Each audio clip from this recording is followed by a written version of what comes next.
Assalamualaikum warahmatullahi wabarakatuh. Apa kabar anak-anak ustazah semuanya? Semoga tetap dalam keadaan sehat walafiat.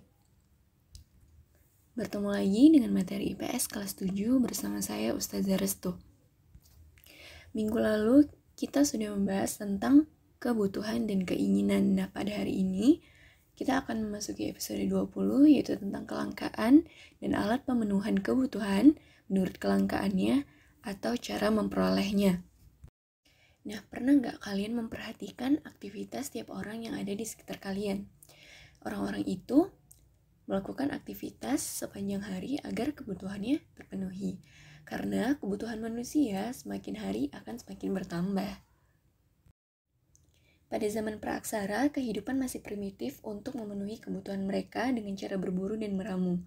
Kemudian, seiring dengan majunya cara berpikir dan kebudayaan, mereka mulai hidup menetap dan bercocok tanam untuk memenuhi kebutuhan yang dilakukan dengan cara barter. Akan tetapi kebutuhan mereka belum terpenuhi dengan cara barter karena barang-barang yang mereka miliki belum tersedia banyak dan belum tersedia uang sebagai sarana untuk melakukan tukar-menukar. Nah, selanjutnya kita memasuki apa itu kelangkaan.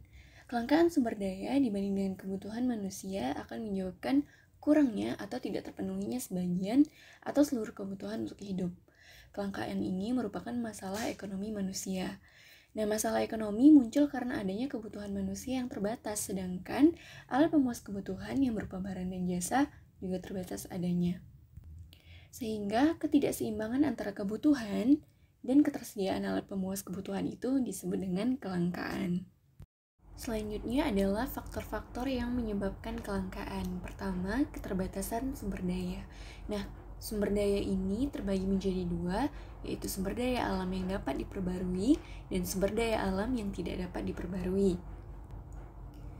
Sumber daya yang dapat diperbarui atau dapat digunakan. Yang keempat adalah ketidakseimbangan pertumbuhan penduduk. Nah, pertambahan jumlah penduduk yang cepat dapat menyebabkan jenis dan jumlah kebutuhan juga akan semakin berkembang dan beragam. Akibatnya, hasil dari produksi dan sumber daya belum dapat memenuhi kebutuhan manusia yang semakin banyak, sehingga dapat menyebabkan terjadinya kelangkaan. Yang kelima, adanya rendahnya kemampuan produksi, di mana kemampuan produksi berpengaruh terhadap ketersediaan barang dan jasa sebagai alat pemenuhan kebutuhan. Kemampuan produksi yang terbatas akan mengakibatkan rendahnya kapasitas hasil produksi, sehingga dapat menimbulkan tidak terpenuhnya kebutuhan manusia. Yang keenam, ada terjadinya bencana alam. Nah, bencana alam juga dapat menjadi faktor yang dapat mempengaruhi pemenuhan kebutuhan hidup manusia. Adanya bencana alam pada suatu daerah atau wilayah akan menimbulkan kerusakan lingkungan yang akan berpengaruh terhadap masalah kelangkaan terhadap pemenuhan kebutuhan manusia. Rusak. Banyak hutan yang rusak akibat pembalakan liar, penangkapan ikan dengan pukat, dan pemburuan hewan tanpa mempertimbangkan dampaknya yang membuat alam akan semakin rusak. Kemudian dampak kelangkaan terhadap perekonomian. Yang pertama, tingkat produksi yang menurun. Di dalam sistem produksi alam sebagai input produksi. Nah, maka semakin besar sumber daya alam akan berpengaruh terhadap cadangan atau bahan mentah yang akan diproduksi. Sebaliknya, jika sumber daya alam makin berkurang atau langka, maka hasil produksi juga akan semakin sedikit. Yang kedua adalah menurunnya pendapatan masyarakat. Hal ini juga terkait pada tingkat produksi. Nah, jika dalam perusahaan mengalami tingkat produksi yang turun, maka secara otomatis tenaga kerja yang dibutuhkan juga sedikit, sehingga akan terjadi pemberhentian tenaga kerja atau PHK. Sehingga hal ini menyebabkan terjadinya pengangguran atau turunnya pendapatan masyarakat. Yang ketiga, naiknya harga-harga. Sumber daya alam yang langka mempengaruhi tingkat produksi.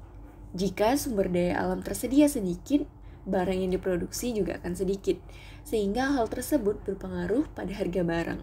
Nah, kenaikan harga akan terjadi karena yang diproduksi itu hanya sedikit.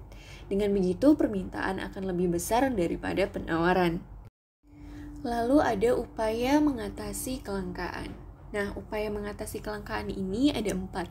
Yang pertama, eksploitasi dan penemuan. Cara eksploitasi ini dilakukan untuk memperoleh sumber daya baru yang belum diketahui atau yang pernah digali sebelumnya. Dan penemuan sumber daya baru memungkinkan ketersediaan sumber daya yang relatif meningkat. Namun pada dasarnya terjadi pula proses berkurangnya stok atau deposit yang tersedia di alam. Yang kedua, adanya kemajuan teknologi. Nah, kemajuan teknologi memungkinkan untuk bisa mengurangi biaya ekstraksi sumber daya dengan menemukan cara-cara baru yang lebih efisien dalam mengekstrak, mengolah, memproses, dan menggunakan sumber daya. Tingkat dan jenis atau tipe teknologi yang dikembangkan ini harus disesuaikan dengan tingkat kelangkaan sumber daya sehingga dapat menekan biaya eksplorasi. Yang ketiga adalah penggunaan sumber substitusi. Nah, semakin mudah proses substitusi sumber daya yang diperbarui atau sumber daya yang tidak dapat diperbarui yang melimpah, maka kecil dampaknya terhadap proses terjadinya kelangkaan atau berkurangnya ketersediaan jumlah sumber daya serta kenaikan biaya. Di mana penggunaan sumber substitusi di sini adalah penggunaan sumber pengganti. Oke, yang selanjutnya adalah pemanfaatan kembali dan daur ulang. Nah, pemanfaatan kembali merupakan penggunaan kembali barang-barang yang tidak dipakai lagi oleh produsen ataupun konsumen tertentu karena masih layak dan berfungsi. Daur ulang ini adalah perubahan dan proses kembali dari bahan limbah atau residu dari sektor produksi dan konsumsi dari suatu sistem ekonomi ke dalam barang-barang sekunder. Berikut adalah tugas. Yang pertama, menurut pendapatmu apa yang dimaksud dengan kelangkaan? Yang kedua, kerjakanlah tugas halaman 114 yang ada di buku cetak mengenai kelangkaan krisis air bersih pada 5 daerah di Tangerang. Demikianlah materi yang dapat Ustazah sampaikan hari ini. Semoga anak-anak Ustazah dapat memahaminya. Sampai bertemu di materi selanjutnya. Wassalamualaikum warahmatullahi wabarakatuh.